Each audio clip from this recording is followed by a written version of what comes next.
यूहन्ना रचित सुसमाचार 5वां अध्याय। इन बातों के पीछे यहूदियों का एक पर्व हुआ और यीशु यरूशलेम को गया। यरूशलेम में भेड़ फाटक के पास एक कुंड है जो इब्रानी भाषा में बेथस्दा कहलाता है, और उसके 5 ओसारे हैं। इनमें बहुत से बीमार, अंधे, लंगड़े और सूखे अंग वाले पानी के हिलने की आशा में पड़े रहते थे, क्योंकि नियुक्ति समय पर परमेश्वर के स्वर्गदूत कुंड में उतरकर पानी को हिलाया करते थे। पानी हिलते ही जो कोई पहले उतरता वह चंगा हो जाता था, चाहे उसकी कोई बीमारी क्यों न हो। वहां एक मनुष्य था जो 38 वर्ष से बीमारी में पड़ा था। यीशु ने उसे पड़ा हुआ देखकर और जानकर कि वह बहुत दिनों से इस दशा में पड़ा है, उससे पूछा, क्या तू चंगा होना चाहता है?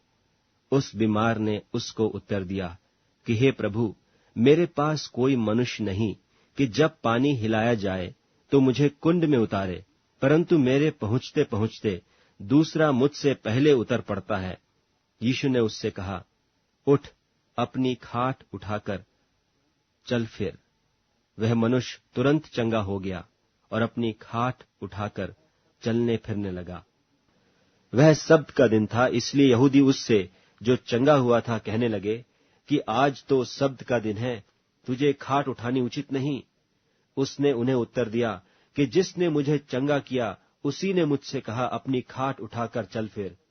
उन्होंने उससे पूछा, वह कौन मनुष्य है जिसने तुझसे कहा, खाट उठाकर चल फिर?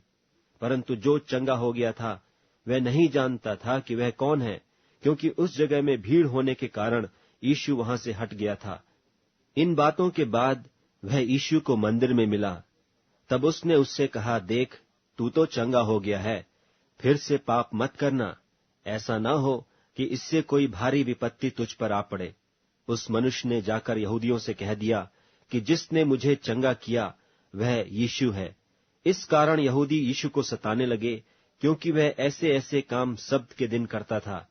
इस पर यीशु ने उनसे कहा कि मेरा पिता अब तक काम करता है और मैं भी काम करता हूं। इस कारण यहूदी और भी अधिक उसे मार डालने का प्रयत्न करने लगे कि वह न केवल सब्त के दिन की विधि को तोड़ता, परंतु परमेश्वर को अपना पिता कहकर अपने आप को परमेश्वर के तुल्य ठहराता था। इस पर यीशु ने उनसे कहा, मैं तुमसे सच सच कहता हूं, पुत्र आपसे कुछ नहीं कर सकता, केवल वह जो पिता को करते देखता है।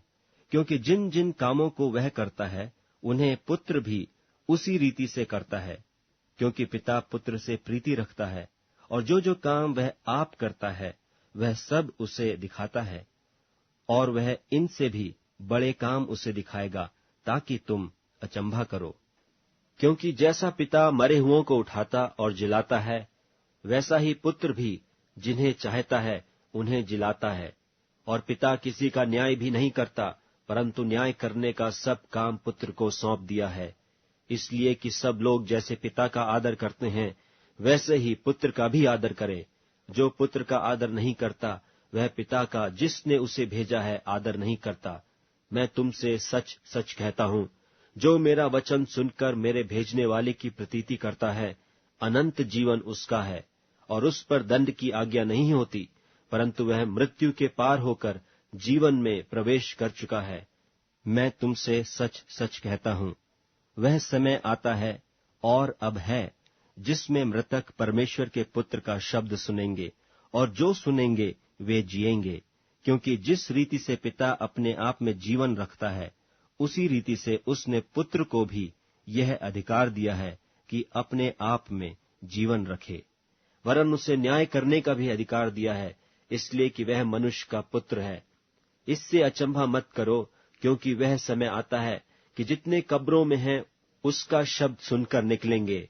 जिन्होंने भलाई की है वे जीवन के पुनरुत्थान के लिए जी उठेंगे, और जिन्होंने बुराई की है वे दंड के पुनरुत्थान के लिए जी उठेंगे।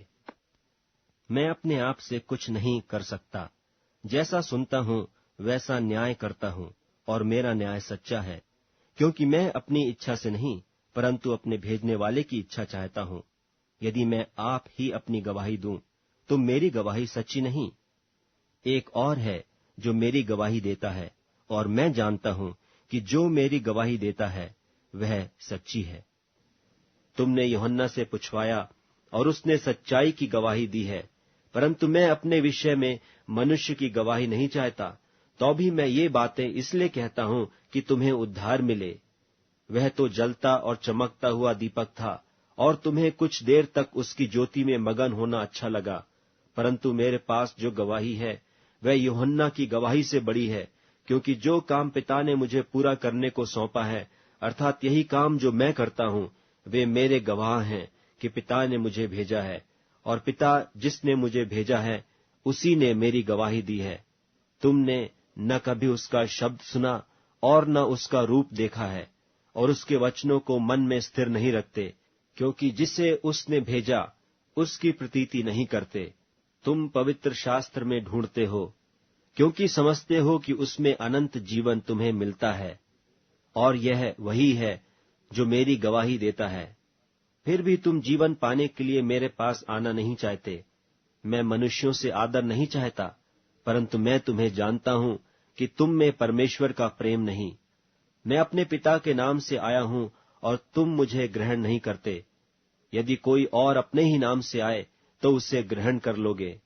तुम जो एक दूसरे से आदर चाहते हो, और वह आदर जो अद्वैत परमेश्वर की ओर से है, नहीं चाहते, किस प्रकार विश्वास कर सकते हो?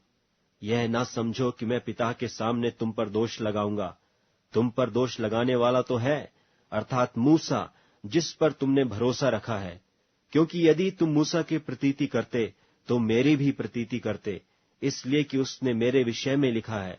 परंतु यदि तुम उसकी लिखी हुई बातों की प्रतीति नहीं करते, तो मेरी बातों की क्यों कर प्रतीति करोगे?